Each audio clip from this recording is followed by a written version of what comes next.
Hi there! Welcome back to my channel. ఈ వీడియోలో have అన్న వర్డ్‌ని ఎన్ని రకాలుగా యూజ్ చేయొచ్చో చూద్దాం. సో, హ్యావ్ అన్న వర్డ్‌ని ఎంతవరకు ఉపయోగించొచ్చో మనలో చాలా మందికి 100% ఐడియా అయితే ఉండదు. ఎందుకంటే మనం నేటివ్ స్పీకర్స్ ఏం కాదు గదా! సో, ఈ హ్యావ్ అన్న వర్డ్ ఒక్క రకంగా కాదండి. చాలా మీనింగ్స్ ఉన్నాయి. నేను ఈ వీడియోలో పార్ట్ 1గా చేస్తున్నాను. ఎందుకంటే దీని గురించి చెప్పుకుంటూ పోతే మనకు గంటలు పడతాయి కాబట్టి నేను దీన్ని హాఫ్ సగం ఈ వీడియోలో చేస్తాం అనుకుంటున్నా. నెక్స్ట్ పార్ట్ 2గా మరో వీడియో చూద్దాం. So let's get started. Have అనేది ఒక వర్బ్. కొన్ని సందర్భాల్లో మెయిన్ వర్బ్, కొన్ని సందర్భాల్లో హెల్పింగ్ వర్బ్. సో మనం ఇక్కడ హెల్పింగ్ వర్బ్‌గా ఎలా ఉపయోగించాలి అనేది ఒక 2, 3 వాక్యాలే చూద్దాం. ఎందుకంటే అది చాలా మందికి తెలుసు కాబట్టి. కానీ మెయిన్ వర్బ్‌గా ఎన్ని మీనింగ్స్ ఉన్నాయి అనేది మనం టాపిక్ కాబట్టి దాన్ని కాన్సంట్రేట్ చేద్దాం. అంతకంటే ముందు హెల్పింగ్ వర్బ్‌గా ఎలా ఉపయోగిస్తాం? Have, has, had. ఎగ్జాంపుల్‌కి I haven't visited Delhi before. I haven't visited Delhi before. నేను ఇంతకుముందు ఎప్పుడు ఢిల్లీని విజిట్ చేయలేదు. I have been invited. నేను ఇన్వైట్ అంటే ఆహ్వానించబడ్డాను. So, have you already finished? నువ్వు అప్పుడే ఫినిష్ చేసేసావా? Has she already gone? ఆమె అప్పుడే వెళ్ళిపోయిందా? ఇక్కడ చూసుకుంటే హావ్, హ్యాస్, హ్యాడ్ అనేది ఏంటంటే ఇక్కడ హెల్పింగ్ వర్బ్. సో, ఇక్కడ మెయిన్ వర్బ్ ఏంటి? ఎగ్జాంపుల్‌కి హ్యాస్ షీ ఆల్రెడీ గాన్ అన్నప్పుడు గాన్ అనేది మెయిన్ వర్బ్ అయితే హ్యాస్ అనేది హెల్పింగ్ వర్బ్ అన్నమాట. అంటే ప్రెజెంట్ పర్ఫెక్ట్ టెన్స్‌గా మార్చడానికి హ్యాస్ అనే హెల్పింగ్ వర్బ్ ఇక్కడ ఉపయోగపడుతుంది. Have you already gone? నువ్వు అప్పుడే వెళ్ళిపోయావా? అంటే హావ్ అనేది హెల్పింగ్ వర్బ్ అవుతుంది. సో, మరి ఇది చాలా మందికి తెలిసే ఉంటుంది. మరి మెయిన్ వర్బ్‌గా ఎన్ని మీనింగ్స్ ఉన్నాయో చూద్దాం. సో, హావ్ అన్న వర్డ్‌కి మీనింగ్ ఒకటేంటంటే నా దగ్గర ఉంది. I own something. అంటే ఇది నాది అని చెప్పేటప్పుడు మనం ఉపయోగిస్తామన్నమాట. అప్పుడు హావ్ అనేది ఏమవుతుంది? మెయిన్ వర్బ్ అవుతుంది. సో, ఎగ్జాంపుల్‌కి building. They have got a అని కూడా అనొచ్చు. దే హావ్ అనొచ్చు. లేకపోతే they have got a beautiful building. అంటే they own a beautiful building అని అర్థం. లేకపోతే she has a cute dog. Cute puppy. So, అంటే ఇక్కడేంటి? ఆమె దగ్గర ఉంది. షీ ఓన్స్ ఇట్ అని. అంటే ఆమె దగ్గర ఉంది అని చెప్పడానికి. అంటే ఇక్కడ హావ్ అంటే ఏంటి? ఉంది, కలిగి ఉండడం అని అర్థం. ఇక్కడ హావ్ అనేది మెయిన్ వర్బ్. దీనికి పాస్ట్ టెన్స్ ఏంటి? హ్యాడ్. ఇప్పుడు మనం ఏమన్నాం? They have got a beautiful building లేకపోతే దే హావ్ ఎ కార్ అన్నాం. పాస్ట్ టెన్స్‌లో ఉండేది అని చెప్పాలంటే దే హ్యాడ్ ఎ కార్ అనాలి. సో, జనరల్‌గా చెప్పేటప్పుడు మనం ఏమంటాం? They have a car. They got a beautiful car. I've got 2 sisters. నాకు ఇద్దరు చెల్లెళ్ళు ఉన్నారు.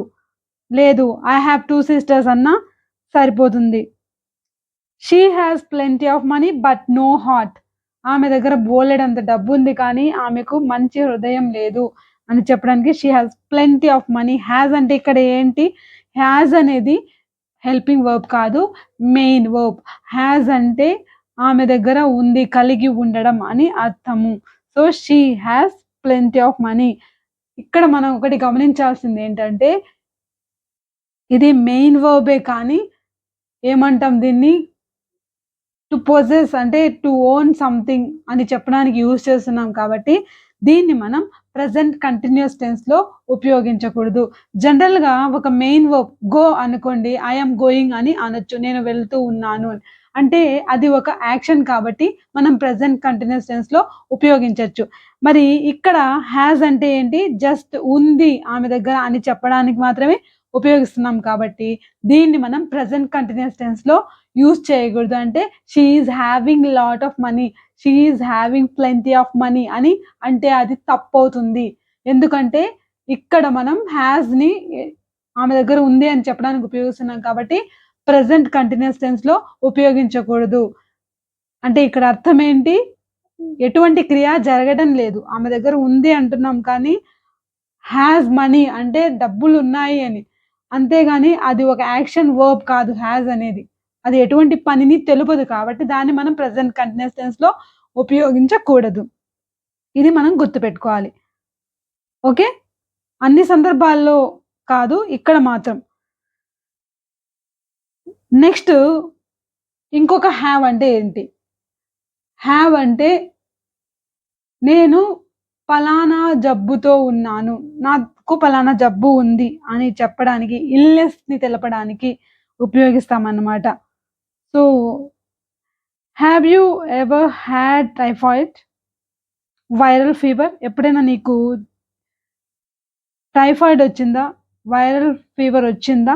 అంటే ఇక్కడ ఏంటి? ఇక్కడ చూడండి మనం గమనిస్తే హావ్ యూ ఎవర్ హాడ్ అంటున్నాం. ఇక్కడ హావ్ ఉంది, హాడ్ ఉంది. మరి ఇందులో మెయిన్ వర్బ్ ఏది? మెయిన్ వర్బ్ ఏదంటే హాడ్ అనేది. ఇక్కడ హావ్ అనేది ఏంటంటే హెల్పింగ్ వర్బ్. ఎందుకు హెల్పింగ్ వర్బ్ అయిందంటే నీకెప్పుడైనా టైఫాయిడ్ ఫీవర్ వచ్చిందా అని చెప్పడానికి ఇక్కడ ఒక హావ్‌నేమో హెల్పింగ్ వర్బ్‌గా ఉపయోగిస్తున్నాం. ఇంకొక హాడ్‌ని మాత్రం మెయిన్ వర్బ్‌గా ఉపయోగిస్తున్నాం. ఓకే. సో, ఇక్కడ హావ్ హెల్పింగ్ వర్బ్‌గాను పనిచేస్తుంది. అలాగే మెయిన్ వర్బ్‌గాను పనిచేస్తుంది. ఎందుకంటే ఇప్పుడు ఐ హావ్ ఎ కాఫ్ అన్నామనుకోండి. నాకు దగ్గు ఉంది అని. అంటే ఏంటి? నాకు ఉంది అని కదా! దీన్ని మనం ప్రెజెంట్ పర్ఫెక్ట్ టెన్స్‌లో చెప్పాలనుకుంటే I have had a cough అంటాం. సో, అప్పుడు హాడ్ అనేది ఏంటి? మెయిన్ వర్బ్ అవుతుంది. హావ్ అనేది హెల్పింగ్ వర్బ్ అవుతుంది. ఓకే. సో, ఇక్కడ హావ్ అంటే పలానా జబ్బు ఉంది అని చెప్పడానికి. మనం ఐ హావ్ గాట్ అని కూడా చెప్పొచ్చు. I have got a cough. I have got a cough అంటే నాకు దగ్గుంది అని చెప్పి. అంటే ఐ హావ్ ఎ కాఫ్ అనే అర్థం. ఓకే. సో, అదన్నమాట. ఇంకొక రకంగా ఎలా ఉపయోగించొచ్చు అంటే ఒక పని చెయ్యి, పలానా పని చెయ్యి, లేకపోతే నేను పలానా పని చేశాను అని చెప్పడానికి ఉపయోగించొచ్చు. To perform the action mentioned అంటే ఒక పనిని చేయ చేశాను లేకపోతే చేస్తాను అని తెలపడానికి యూజ్ చేస్తామన్నమాట. Have a wash, have a bath స్నానం చేయి, హ్యావ్ ఎ షవర్ స్నానం చేయి. ఓకే. అంటే ఇక్కడ చెయ్యి, పలానా పని చెయ్యి అని చెప్పడానికి. ఐ హ్యాడ్ ఎ బాత్ నేను స్నానం చేశాను. అంటే ఇక్కడ ఏంటి చేశాను, చెయ్యి. I will have a bath స్నానం చేస్తాను. అంటే చేస్తాను అని చెప్పడానికి హ్యావ్‌ని ఉపయోగిస్తున్నాం. అంటే ఇక్కడ హ్యావ్ అంటే ఏంటి? హ్యావ్ అంటే ఏంటి? ఒక యాక్షన్ వర్బ్. ఇక్కడ మనం ప్రెజెంట్ కంటిన్యూస్ టెన్స్‌లో ఉపయోగించొచ్చు. I am having a bath అంటే నేను స్నానం చేస్తూ ఉన్నాను. ఇక్కడ హ్యావ్ అనేది యాక్షన్ వర్బ్ కాబట్టి అంటే ఇది యాక్షన్‌ని తెలుపుతూ ఉంది కాబట్టి ప్రెజెంట్ కంటిన్యూస్ టెన్స్‌లో ఉపయోగించొచ్చు. I am having a bath. Okay. I had a bath అంటే పాస్ట్ టెన్స్. సో, ఇదన్నమాట. ఇంకొక ఎగ్జాంపుల్ ఏంటంటే we had a short walk after lunch. We had a short walk after lunch. ఇక్కడ వాక్ అనేది noun అవుతుంది. Walk అంటున్నాం. నడక అని. We had a short walk. మేము ఒక చిన్నపాటి నడకేసాము. లంచ్ తిన్నాక వి హ్యాడ్ అంటే పాస్ట్ టెన్స్. ఇక్కడ హ్యాడ్ అనేది ఏంటి? Main verb. We usually have a short walk after lunch. ఇక్కడ హావ్ అనేది ఏంటి? Main verb. ఒక యాక్షన్‌ని తెలుపుతుంది. మేము నడిచాము, ఆ పని చేశాము, చేస్తాము అని చెప్పడానికి హావ్‌ని ఉపయోగిస్తాం. You should have a rest. నువ్వు రెస్ట్ తీసుకోవాలి. అంటే పలానా పని నువ్వు చెయ్యాలి అని చెప్పడానికి హావ్ అనేది చెయ్యడం గురించి చెబుతుంది. You should have a rest. Okay. I'd like to have a try. ఇక్కడ చూడండి హావ్ ఎ ట్రై అనేది హావ్ అనేది ఇక్కడ మెయిన్ వర్బ్. అంటే క్రియ. నేను ఒక ప్రయత్నం చేస్తాను. ఆ ట్రై అనేది ఏంటి ఇక్కడ నౌన్ అవుతుంది. ఆ ట్రై. నేను ఒక ప్రయత్నం చేస్తాను. ఐ హాడ్ ఎ ట్రై అంటే చేశాను. సో, ఇలా ఇక్కడ హాడ్ అనేది ఏంటి యాక్షన్ వర్బ్ అవుతుంది. మెయిన్ వర్బ్ అవుతుంది. ఓకే. సో, ఇంకొన్ని సందర్భాల్లో హావ్ అంటే తినడం, తాగడం అని చెప్పడానికి యూజ్ చేస్తామనమాట. I had a pizza and chips for lunch. What did I have? I had a pizza and chips for lunch. అంటే ఇక్కడ హాడ్ అంటే ఏంటి? తిన్నాను అని. అంటే ఒక పని అంటే తిన్నాను, తాగాను అని చెప్పడానికి కూడా మనం ఏమనొచ్చు? హావ్‌ని ఉపయోగించొచ్చు. హావ్ యొక్క పాస్ట్ టెన్స్ ఏంటి? హాడ్. నేను తిన్నాను. నేను తింటాను అంటే I will have I'll have a pizza and chips for lunch. తింటాను. I'll have. ఓకే. హాడ్ అంటే తిన్నాను. ఐ హావ్ హాడ్ అన్నా కూడా తిన్నానని. అంటే ఇప్పుడే తిన్నాను అని. సో, ఐ హావ్ హాడ్ అన్నప్పుడు మళ్ళీ కన్‌ఫ్యూజ్ అవ్వాల్సిన అవసరం లేదు. అది ప్రెజెంట్ పర్ఫెక్ట్ టెన్స్ మాత్రమే. అంటే ఐ హావ్ ఈటెన్ అని. సో, మీకోసం ఒక క్వెషన్ ఏంటంటే, నువ్వు ఇంకా తింటున్నావా? ఇంకా లంచ్ తింటూనే ఉన్నావా? నువ్వు ఇంకా లంచ్ తింటూనే ఉన్నావా? దీన్ని ఎలా రాయాలో హావ్‌ని ఉపయోగించి రాయండి. ఓకే. సో, ఇప్పుడు మనం కంటిన్యూ చేద్దాం. Can I have some water? లేకపోతే can I have a glass of water? Can I have a drink of water? Drink of water అంటే ఇక్కడ కొంచెం నీళ్లు తాగొచ్చా? అంటే ఇక్కడ చూడండి హావ్ అనేది ఏంటి? డ్రింక్ అనేది ఇక్కడ నౌన్ అయిపోయింది. ఆ డ్రింక్ అనేది ఒక నౌన్ అయిపోయింది. హావ్ అనేది ఇక్కడ ఏంటంటే తాగొచ్చా? అంటే ఆ పని చెయ్యొచ్చా అని అడగడానికి. Okay. So, I am having water అంటే తాగుతూ ఉన్నాను అని. సో, ఇక్కడ హావ్ అనేది ఒక యాక్షన్‌ని తెలుపుతూ ఉంది. నువ్వు ఎప్పుడు డిన్నర్ తింటావు? దీన్ని ఎలా చెప్పాలో కూడా హావ్‌ని ఉపయోగించి మీరే చెప్పండి. నెక్స్ట్ ఏంటంటే హావ్ అంటే టు రిసీవ్ అని. అంటే ఎవరైనా మనకు మర్యాద చేశారు. ఇది తీసుకో ప్లీజ్ హావ్ సమ్ కాఫీ అంటే here I am having some coffee. నేను తీసుకుంటున్నా అని చెప్పడానికి కూడా మనం చెప్పొచ్చు. I here I have some coffee. Here I have biscuits. Some biscuits ఇలా చెప్పొచ్చు. We are having visitors next week. ఇక్కడ చూడండి. ఇక్కడ కూడా అంతే రిసీవింగ్ అని. అంటే మా ఇంటికి వస్తున్నారు గెస్ట్‌లని అర్థం. వి ఆర్ హావింగ్ అంటే ఇక్కడేంటి? వి ఆర్ హావింగ్ అంటే we are going to have అని. రాబోతున్నారు అని అర్థం. ఇక్కడ హావింగ్ అంటే ఏంటి? మా ఇంటికి అంటే మేము రిసీవ్ చేసుకుంటున్నామని. We are having visitors next week. ఇక్కడేంటి? మేము రిసీవ్ చేసుకుంటున్నాము అంటే మా ఇంటికి రాబోతున్నారు అని అర్థం అన్నమాట. సో, అంటే టు స్టే మా మా ఇంటి దగ్గర ఉండడానికి అని. వి ఆర్ రిసీవింగ్ అంటే మనం బయట ఎక్కడో రైల్వే స్టేషన్‌లో రిసీవ్ చేసుకోవడం అని కాదు. మా ఇంటికొస్తున్నారు అని ఇక్కడ అర్థం అన్నమాట. ఓకే. సో, కొన్ని సందర్భాల్లో మనం ఎవరితో అయినా గొడవ పడి మళ్ళీ కలిసిపోతుంటాం.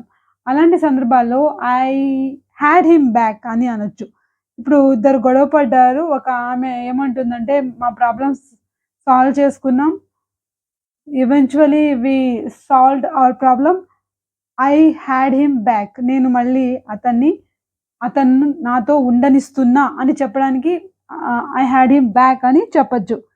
Okay. To have someone back అంటే గొడవపడి మళ్ళీ కలుసుకోవడం. మళ్ళీ ఆ వ్యక్తిని మనం అలో చేయడం అన్నమాట. Finally I had him back. Okay. So, next ఇంకొకటేంటంటే నేను అలో చెయ్యను, ఇలా జరగనివ్వను అని చెప్పాలన్నా చెప్పొచ్చు. I can't have you.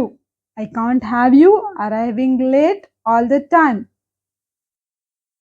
ఎప్పుడు నేను ఇలా లేట్‌గా వస్తూ ఉండనివ్వను. నేను దీన్ని అలో చేయను.